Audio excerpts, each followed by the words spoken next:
மதியம் 2 மணி போய் இறங்குகிறோம்.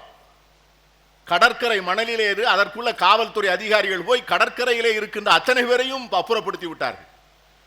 கடற்கரையில் இருந்த சுற்றுலா பயணிகள், சிறிய வியாபாரிகள், அங்கே பூ விற்று கொண்டிருந்தவர்கள், அங்கே சின்ன சின்ன வியாபாரிகள் அத்தனை பேரையும் விரட்டிவிட்டு 3 கடலும் சந்திக்கின்ற அந்த முக்கோண பூமியை அப்படியே திறந்து ராஜீவ்காந்திக்காக வைத்திருக்கிறார்கள். கீழே இறங்கினார். தான் போட்ட பைஜாமாவினுடைய கால்களை மேலே மடிக்கி விட்டார். ஷூவை கழட்டி வண்டிக்குள்ளே போட்டார். அன்னை சோனியா காந்தியை ஒரு கையிலே பிடித்தார். 2 பேரும் அப்படியே கடல் முக்கடலும் சந்திக்கின்ற முனைக்கு அந்த மணலில் நடந்து போகிறார்கள். தலைவர் மூப்பனார், நீ கொஞ்சம் பின்னால போயிட்டு வந்திருப்பான்னார். வேறு யாரும் போகல. 2 பேரும் போறாங்க, நானும் போறேன். 2 பேரும் போய் அந்த கடல் சந்திக்கின்ற இடத்திலே நின்று தங்கள் கால்களை நனைத்தார்கள். கால்களை நனைத்து விட்டு திரும்ப வருகின்ற போது எதிர்த்தாற்போல் ஒரு மூதாட்டி மாட்டிக்கொண்டார். அந்த மூதாட்டி கையிலே ஒரு சின்ன கூடை.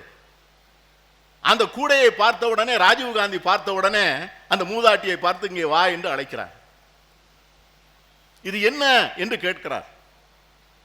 அந்த மூதாட்டி நிலக்கடலை பருப்பியா அப்படின்னு தலைவர் ராஜீவ்காந்தி என்னிடம் கேட்டார். என்ன என்று கேட்டார். இட் இஸ் பீனட்ஸ் சார் என்று சொன்னேன். Get me 2 pockets. அவர் சொன்னார். 2 பொட்டலங்களை வாங்கி நான் கொடுத்தேன்.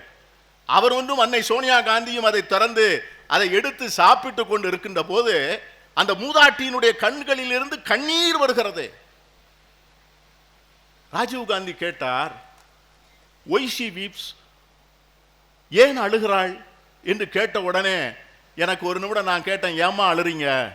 அந்த அம்மா சொன்னா, பாருங்க ஐயா, உன் ரோஜாப்பூ காலு இந்த மண்ணில் வேகுதே, அதை நினைத்து எனக்கு கண்ணில் கண்ணீர் வருதியான். எங்க அந்த தலைவருடைய தாக்கம் எங்கே இருக்கிறது பாருங்க. இந்த ரோஜாப்பூ கால் இருக்கு பார்த்தீங்களா?